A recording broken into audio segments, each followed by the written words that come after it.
All right, let's just jump right in. We are about to tear down some of the biggest myths that stop perfectly capable people, yeah, people just like you, from ever even thinking about starting their own business. This is your no-fluff, counterintuitive guide to finally getting off the starting line. So let me ask you something straight up.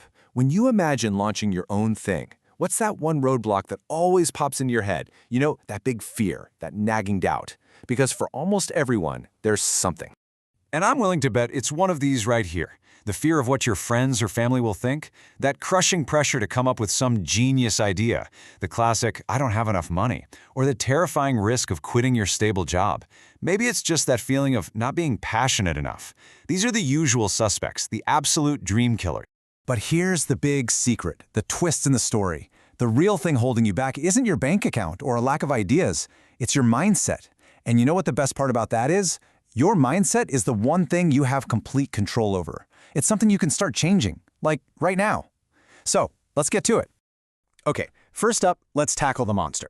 This is the idea that you have to invent something totally new, something the world has never seen before. It is probably the single most paralyzing myth out there, but there's a pro-level strategy that just flips this whole thing on its head.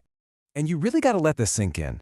That burning desire to be a visionary or a disruptor, it's usually not about good business. It's about ego. It's that little voice in your head saying you have to be totally original to be valuable. And in the world of business, that is a trap. Look, here are the two paths you can take. The ego trap has you wasting years trying to reinvent the wheel, looking at competitors like they're the enemy you have to destroy. The pro strategy? It's the complete opposite. You see competitors as proof that people will actually pay for this stuff. Someone else already fought the battles for you. Your job is to learn from them and, get this, copy 95% of what already works. The name of the game here is reverse engineering. And no, you're not stealing their logo or their code, you're studying their journey. You do this with this amazing free tool called the Web Archive. Some people call it the Wayback Machine. It's literally a time machine for the internet. It lets you see what your competitor's website looked like 5, even 10 years ago.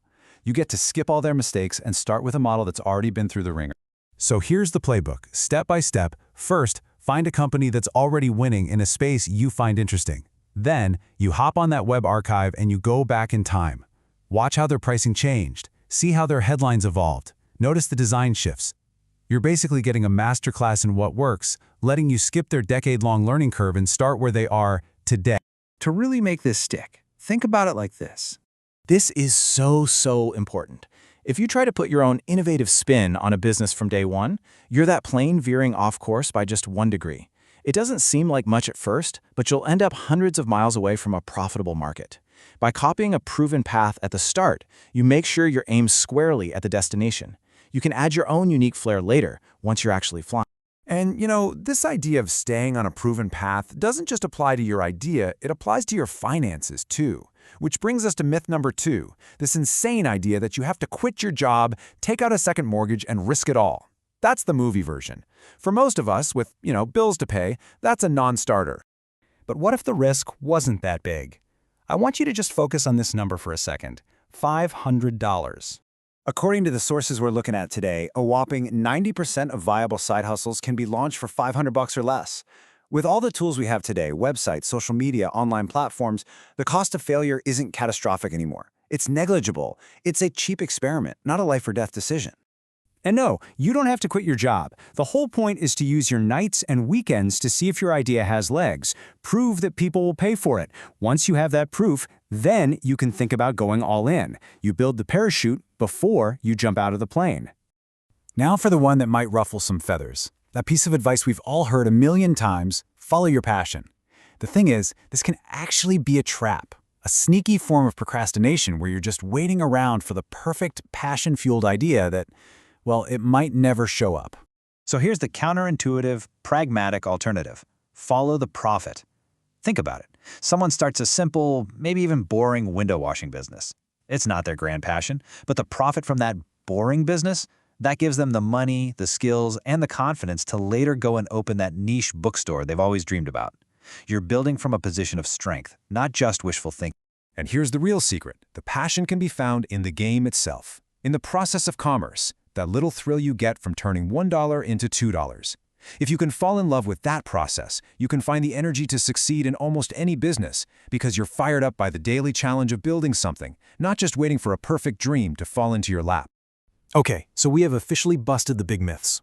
Now, let's wrap this all up into a simple, powerful new mindset. A practical blueprint you can actually use to start experimenting. Picture this. You're a fisherman. You're out on a huge, vast ocean. That's the market. You've been casting your line all morning with the fancy, traditional lures, and you've got nothing. Zero. Not a single bite. So, what do? Well, most people get frustrated, pack up, and go home defeated. But the true business mindset, that means you stay out on the water and you keep testing. You try a different depth, you try a different kind of bait, you try something weird, something you've never seen before, like what if you tied a little piece of a striped McDonald's straw to your hook? It's not original, but it kind of mimics what works, and then, boom, you get a bite. That bite is a signal from the market, and that's what this is all about. It's the persistent, low-cost search for a signal. So that brings us to the final question I want to leave you with. Forget the pressure of a grand, world-changing idea for a minute. Instead, just ask yourself this. What's one small, maybe even kind of weird, low-cost McDonald's straw you could test this week? What's one tiny thing you could cast out into the water, just to see if you can get a bite?